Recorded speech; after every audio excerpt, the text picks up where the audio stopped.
दोस्तों नमस्कार, मैं बीपी यादव और इस समय हम लोग हैं प्रयागराज महाकुंभ में। भारत जो सदियों से अपने धर्म, सनातनी परंपरा और संस्कृति के लिए जाना जाता है, वो इस समय चकाचौंध में होता जा रहा है।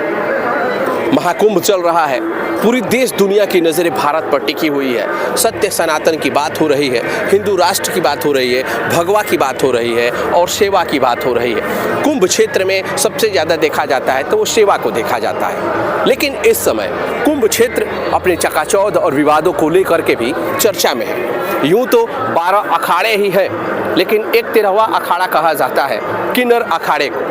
हालांकि अभी तक इसे किसी ने मान्यता नहीं दी है, ये जूना अखाड़े के अंतर्गत आता है। और सबसे ज़्यादा इस समय चर्चा हो रही है ममता कुलकर्णी की। वो ममता कुलकर्णी जो मुंबई के 90 के दशक में फिल्मों में पदार्पण करती हैं और सबसे पहले बोल्ड सीन, वल्गर सीन देने के लिए वो जानी जाती हैं। और कहा जाता है कि बॉलीवुड में इस तरह का वल्गर सीन देने का श्रेय ममता कुलकर्णी को ही था।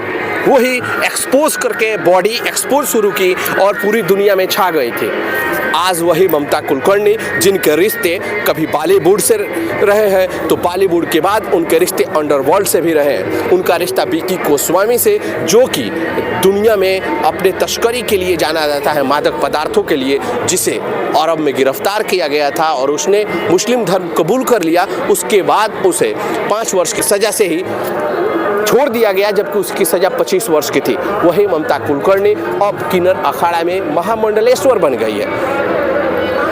ममता कुलकर्णी के महामंडलेश्वर बनने के बाद अब ममता कुलकर्णी का नाम भी बदल दिया गया है और ममता कुलकर्णी का नया नाम ममाई ममता नंदगिरी रख दिया गया है। और इसी बात पे चर्चा करने के लिए हमारे साथ हमारे 3 साथी हैं और एक यहाँ के स्थानीय नागरिक हैं। हम लोग कुंभ क्षेत्र में हैं। आपको इस तमाम मुद्दे पे बात करेंगे और अपनी बात भी रखेंगे और आप लोगों से कमेंट के रूप में हम चाहेंगे कि आप लोग भी अपनी बात, जो हमारे व्यूअर्स हैं वो भी अपनी बात रखें। तमाम दोस्तों से हम अपना परिचय करवाएंगे और उसके बाद आगे चर्चा को बढ़ाएंगे।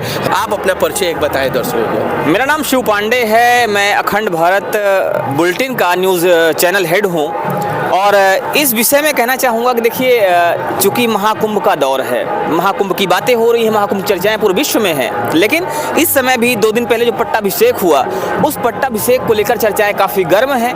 और जब बात की जाती है ममता कुलकर्णी की, तो ममता कुलकर्णी वो शख्सियत हैं जो एक समय अपनी फिल्मों की वजह से चर्चा में रहीं, अपने बोल्ड सीन की वजह से चर्चा में रहीं और फिर अपने पति विक्की गोस्वामी की वजह से भी चर्चा में रहीं। और अचानक जब वो किन्नर अखाड़े में महामंडलेश्वर के पद पर आ जाती हैं, या ये कहा जाए कि महामंडलेश्वर के पद पर उनका पट्टाभिषेक किया जाता है, तो चर्चाओं का बाजार और भी गर्म हो जाता है। ये बड़ी दिलचस्प बात है कि एक समय ऐसा था भारतवर्ष में जब रत्नाकर डाकू संत बन जाते हैं और उनकी गिनती संतों के तौर पर होने लगती है, तो कुछ लोग इसको इस तौर पर भी देख रहे हैं, इस रूप में भी देख रहे हैं। वहीं कुछ लोग ऐसे भी हैं जो कह रहे हैं कि नहीं, ये कहीं ना कहीं सनातन धर्म पर कुठाराघात है, सनातन धर्म पर प्रहार है और ऐसा नहीं होना चाहिए। अब देखना दिलचस्प होगा कि जो जनता है, जो आम लोग हैं, वो इसको किस रूप में लेते हैं, जो पत्रकार हैं वो इसको किस रूप में लेते हैं और आने वाले समय में क्या चीज़ें होती हैं, क्या चीज़ें निकल कर सामने आती हैं। शिव जी, अभी हम आपके पास आएंगे, दूसरे साथी हैं, उनका हम परिचय जान ले। पहले मैं Himanshu Dwivedi, PNI founder, PNI समाचार चलाता हूं मैं। जिस प्रकार से इस कुंभ को लेकर के पूरे दुनिया में, देश ही नहीं, प्रदेश ही नहीं, देश के दुनिया के कई देशों में इसका प्रचार प्रसार है और इसकी दिव्यता भव्यता को लेकर के यहाँ के सूबे के मुखिया योगी आदित्यनाथ भी निरंतर प्रयास में है। लेकिन इसी दौर में अगर देखा जाए तो जिस प्रकार से अभी महामंडलेश्वर पे चर्चा हो रही है और ममता कुलकर्णी को रातों रात तर्पण कराया जाता है, पिंडदान कराया जाता है और फिर महामंडलेश्वर पर आसीन कर दिया जाता है। कहीं न कहीं सनातन धर्म को मजाक बना दिया गया है क्या? ऐसा तो नहीं होना चाहिए। ये प्रयागराज की पावन भूमि है और इस पावन भूमि से ये संदेश पूरे दुनिया में जाएगा तो क्या होगा? क्योंकि ममता कुलकर्णी 90 के दशक की वो मॉडल हैं जब लोगों के घर में टीवियां नहीं हुआ करती थी। बीपी भाई, आप समझ लीजिए, लोग किताबों में इनकी नंगी तस्वीर रखते थे। लोगों के यहाँ ब्लैक एंड व्हाइट भी हो जाए बहुत मुश्किल से। शिव भाई, तब के ये स्टार हैं, आप समझ सकते हैं कि ये इनका क्या ओहदा रहा हो। और तो और 20 साल ये देश से बाहर भी रही हैं, उसके बाद आई और फिर महामंडलेश्वर पे आसीन हो गई। चलिए तमाम मुद्दों पर आगे चर्चा की जाएंगी। एक और स्थानीय निवासी हैं, आप आ जाइए। आपका क्या नाम है? भैया मेरा नाम कमलेश कुमार यादव है। मैं यहीं प्रयागराज झूंसी का रहने वाला हूँ। इसको लेके आप क्या सोचते हैं? भैया के बात से सहमत हूँ। हाँ, मुझको राणा जी माफ करना। हाँ, मुझको राणा जी माफ करना। पहली बात भैया, महामंडलेश्वर का पद बहुत बहुत उच्च होता है। अगर ऐसे लोग महामंडलेश्वर बन जाएंगे तो भक्तों का क्या हाल होगा। तो माशाअल्लाह, तब यही होगा, राणा जी मुझको माफ करना। राणा जी माफ करना गाना है। राणा जी मुझको माफ करना, गलती हमारे से हो गई। अच्छा सी पांडे जी, लोग कहते हैं कि कोई भी समय है, अपने पापों का प्रायश्चित करके वो चाहे तो संत बन सकता है। ठीक है, ममता कुलकर्णी हो सकता है कि अपने वो, जैसे कि उन्होंने कहा कि मैं इस किन्नर अखाड़े से जुड़ के या फिर सत्य धर्म के मैं प्रचार प्रसार करूंगी, उससे जुड़ के मैं अपने आप को धन्य समझती हूँ, तो ये ठीक है, कोई इसमें दिक्कत नहीं है। लेकिन महामंडलेश्वर एक ऐसी उपाधि है जिसको प्राप्त केवल उपाधि नहीं है, ये संतों की एक ऐसी परंपरा है। जब जप करना पड़ता है, तप करना पड़ता है, तमाम मुश्किलातों का सामना करने के बाद आगे आदमी बढ़ता है और उसके बाद ये उपाधि दी जाती है। आज इनको दे दिया गया है, कल को सरी लियोनी भी आ जाएगी और वो भी कहेगी कि हमको भी लियोनी नंदगिरी महाराज बना दो। तो क्या इस देश की जनता इतनी मूर्ख हो गई है कि इस तरह से लोग दौड़ते हुए आएंगे और सनातन धर्म का मजाक उड़ा करके तुरंत ही महामंडलेश्वर बन जाएंगे और जनता इनके पैर पखारेगी? देखिए, सबसे पहले मैं आपको क्लियर कर दूं कि जो आपने बात कही कि कल सनी लियोनी नंदगिरी बन जाएंगी, पहली चीज़ तो ये है कि धर्म का रास्ता बहुत सरल होना चाहिए। धर्म के रास्ते में बहुत ज़्यादा अगर हर्डल्स होंगी, बाधाएं होंगी, तो कहीं ना कहीं लोग धर्म विमुख होना शुरू हो जाएंगे।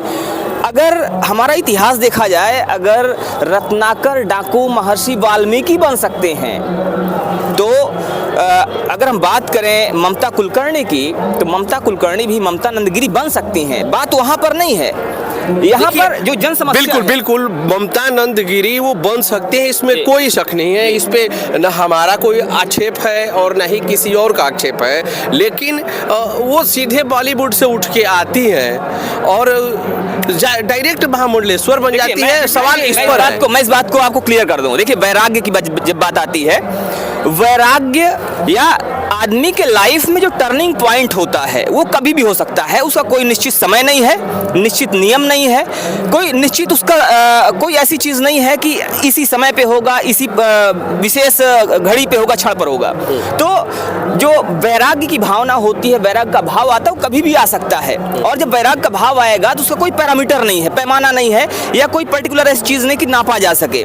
तो हो सकता है उनको वैराग्य आ गया हो, यहाँ पर कोई आक्षेप नहीं है, कोई परेशानी नहीं है। ठीक है, उनको वैराग्य हुआ, उन्होंने संन्यास ले लिया।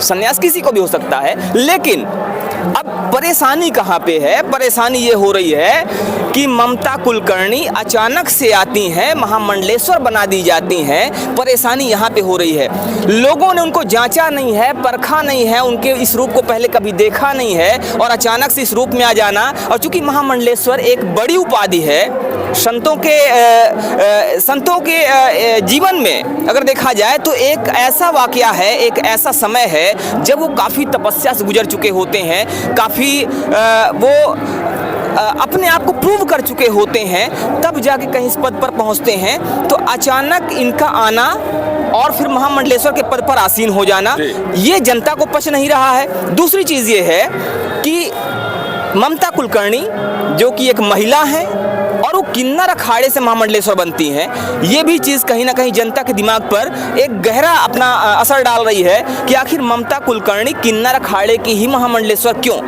अगर सन्यासी ही लेना था तो किसी और अखाड़े से हो सकती थी। अगर सन्यासी जीवन अच्छा लग रहा था तो किसी और अखाड़े में जाकर सन्यास ग्रहण करती, घोर तपस्या करती, कठोर तपस्या करती, तब जाके लोगों को पता चलता कि हाँ, ममता कुलकर्णी वास्तव में तपस्विनी है। हालांकि वो कह रही हैं कि पिछले 20 साल जब उनसे उनसे प्रश्न किया जा रहा है कि पिछले 20 साल आप कहाँ थी, तो कहती हैं कि पिछले 20 साल से मैं तपस्या कर रही थी। तो तपस्या आप कर रही थी, आखिर किस जगह पर तपस्या किया आपने, ये बात जनता को ना तो पता है और ना जनता इस बात को पचा पा रही है। विवादों का दौर यहाँ शुरू होता है और इसी विवादों के दौर में घिरी हुई हैं और इसीलिए ये मामला पूरे देश में अगर कहा जाए तो गर्माता हुआ सा नजर आ रहा है। बिल्कुल, जहाँ तक हमारे धर्म की बात किया जाए, सत्य सनातन धर्म हमेशा लोगों को शरण देता है, हमेशा लोगों की रक्षा करता है और लोगों को हमेशा देश दुनिया के तमाम लोग आए और भारत में आकर के शरणागत हुए, उनको शरण दिया था हमारे धर्म ने।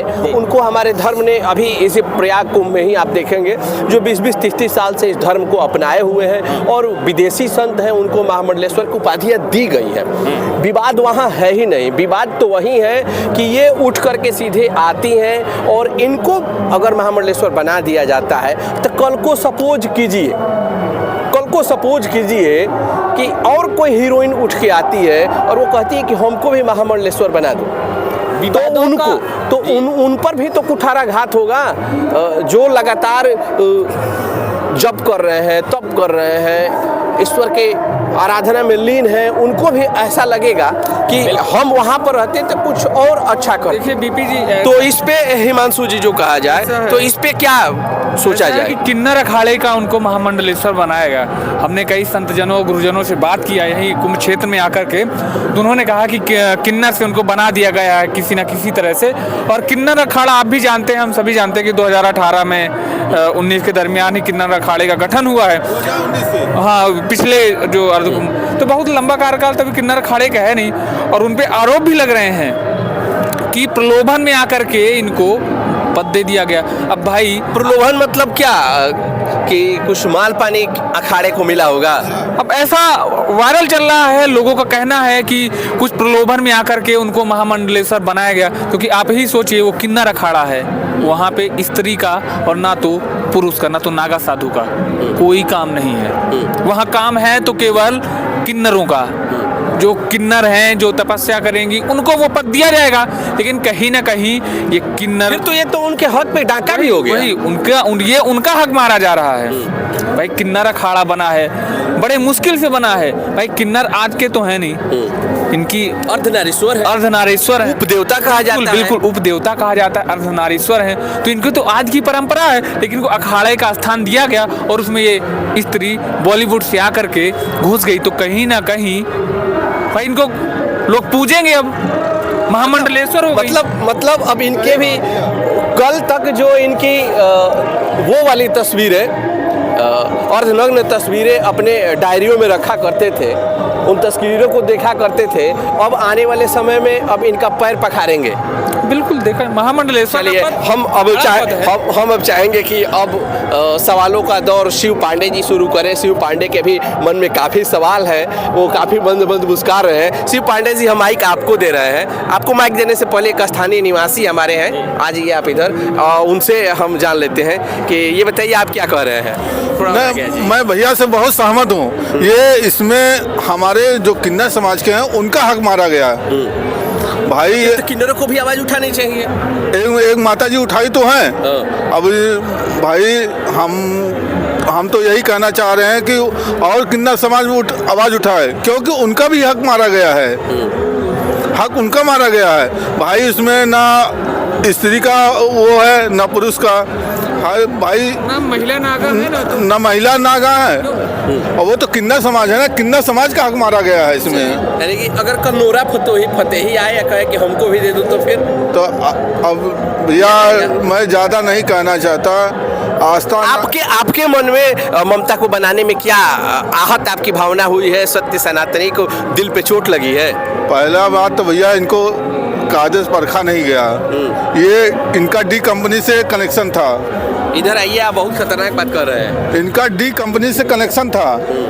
ये सारा की प्रेमिका भी रही है, सुन रहे हैं। हाँ, वो तो भाई ये था, दाऊद लोग से इनका कनेक्शन था। अगर ऐसे हो जाएंगे ना तो और भक्तगण कैसा प्रभाव पड़ेगा? गलत नहीं कर रहे हैं। चलिए ठीक है, अब हम चाहेंगे सवाल शिव पांडे जी के मन में बहुत घूमड़ रहे हैं, इनको माइक दिया जाए। देखिए, बात सवालों की नहीं है, बात यहाँ पर है, चूंकि हम लोग यहाँ पर विश्लेषण करने के लिए खड़े हुए हैं, तो हर मुद्दे पर विश्लेषण होना चाहिए, हर पॉइंट पर, हर बिंदु पर बात की जानी चाहिए। खैर, अभी तक आप लोगों सवाल पूछ रहे थे, मैं तो ये चाहता हूँ कि आप अपने विचार भी व्यक्त करें कि आखिर इतने देर से बातें हो रही हैं और सभी ने अपने अपने विचार व्यक्त किए। यहाँ पर हिमांशु जी हैं, मैंने भी अपनी बात रखी, और यहाँ ये भाई साहब हैं, यहाँ लोकल हैं, इन्होंने भी अपनी बात रखी। आखिर आप क्या सोचते हैं इस विषय पर, जब ये सवालों का दौर जारी हो रहा है, उनके ऊपर आक्षेप लग रहे हैं, तो एक तरह से कहा जाए आक्षेपों का दौर भी है। आप क्या कहते हैं इस पर, आपके मन में क्या है और आपको क्या लगता है कि ये चीज़ कितना सही है, कितना गलत है? देखिए शिव भाई, ये तो सही है कि चलिए हमारा धर्म सबको शरण देता है, डकैत भी साधु बन सकता है, चोर भी सुधर सकता है, ठीक है, बड़ा से बड़ा पापी भी यहाँ अच्छा इंसान बन सकता है, उसमें कोई दो राय नहीं है। अगर ममता कुलकर्णी को अपने कर्मों पे पछतावा है, जैसा कि वो कह रही थी कि हमने अब तक जो जीवन जिया, हमें नहीं लगता है कि वो जीवन था, मेरी जीवन यात्रा तो अब प्रारंभ हुई है। ये बिल्कुल सही बात है, आपकी जीवन यात्रा प्रारंभ हुई है, आपको भी मुबारक, आपके पूरे परिवार को मुबारक, और जिस कुनबे से आप जुड़ी है उनको भी मुबारक। लेकिन जो सनातनी है, जिनके दिलों पे चोट पहुंची है कि लोग, हम लोग तो घूम रहे हैं, हम लोग रिपोर्टर हैं, घूमना हमारा काम है, लेकिन लोगों का ये कहना है कि एक नाचने गाने वाली, वल्गर सीन देने वाली अचानक हमारे बीच आ गई, जिसका कोई ऐसा इतिहास नहीं रहा है कि उन्होंने लंबा परितप किया, लंबा जप किया। वो विकी गोस्वामी की कथित तौर पे पत्नी रही हैं, वही विकी गोस्वामी जो दुबई की जेल में बंद था, वही ऐसे। देखिए, अब आपको मैं यहाँ पे रोकना चाहूँगा।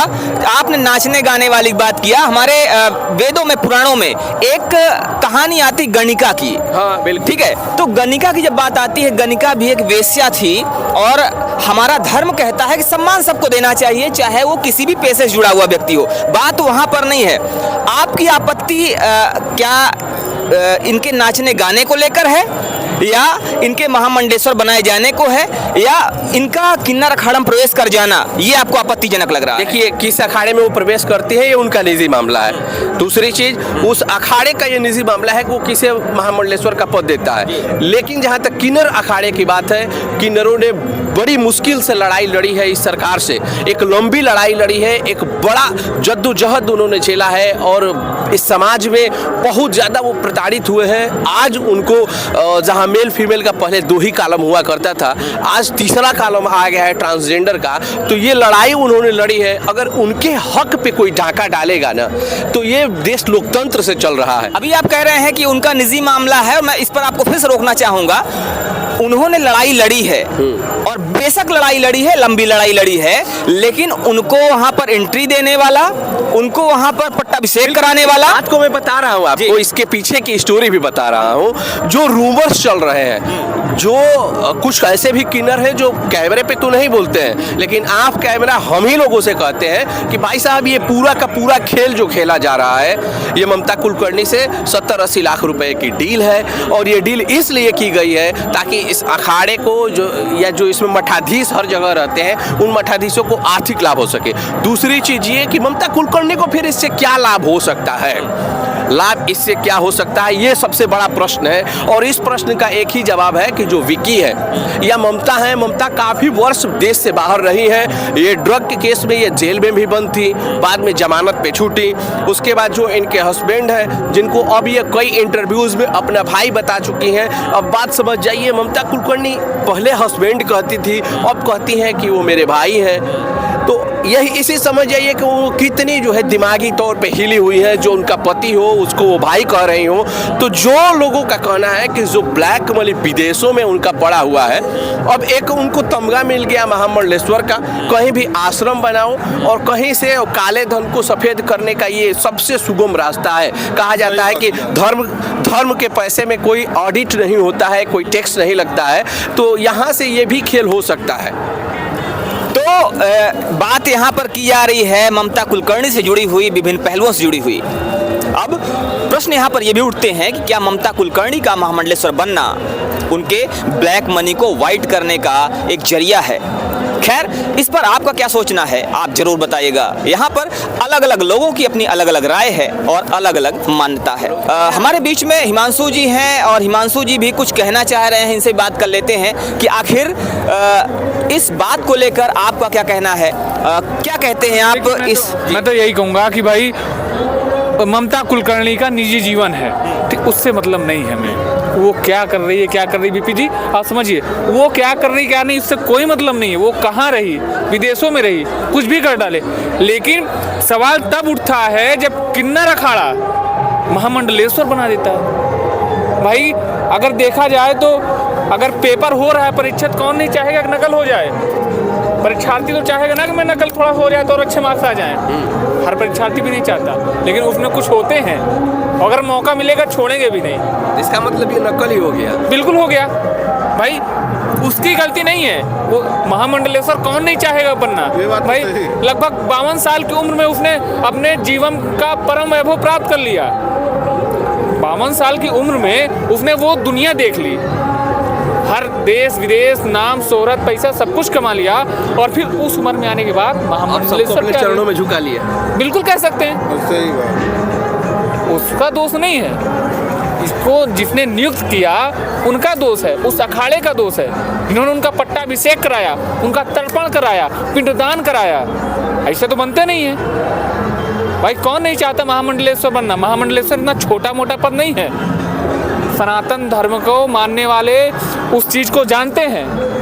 काफ़ी गहरा आघात है ये। अब इसका विरोध शुरू हो चुका है, मैं नहीं कर रहा, लेकिन ये आवाज़ उठ रही है, इसी कुंभ से उठ रही है, पूरे दुनिया में जाएगी। अब देखना दिलचस्प होगा कि क्या उसमें कोई कार्रवाई होती है। हालांकि वापस तो नहीं होगा, तर्पण वर्पण करा दिया है। लेकिन हमने एक संत जन से बात किया, संत गुरु जी से, उन्होंने कहा भाई 4 दिन के लिए आई हैं, चली जाएं फिर अपनी दुनिया में, कोई नई बात नहीं ना है। अगर तो इस समय हम जहाँ पर खड़े हैं ये वही जगह है जहाँ पर किन्नर अखाड़ा स्थित है। ये वही जगह है जहाँ पर ममता कुलकर्णी का तर्पण किया गया। ये वही जगह है जहाँ ममता कुलकर्णी का पट्टाभिषेक किया गया। और ये वही जगह है जहाँ से विरोध की आवाज़ें भी उठना शुरू हो गई हैं। अब देखना दिलचस्प होगा कि क्या ममता कुलकर्णी महामंडलेश्वर बनी रहेंगी या ममता कुलकर्णी महामंडलेश्वर पद से हटाई जाएंगी। खैर, महामंडलेश्वर पद को लेकर और ममता कुलकर्णी के इस पट्टाभिषेक को लेकर आपका क्या कहना है, आप हमें जरूर बताइएगा। बने रहिए हमारे साथ खबरों का अपडेट के लिए और देखते रहिए आपका अपना चैनल। तो चलते चलते मैं हिमांशु द्विवेदी जी आपका शुक्रिया करना चाहूँगा, और शिव पांडे जी का, और कमलेश जी हमारे साथ प्रयागराज के निवासी हैं, उनका भी शुक्रिया।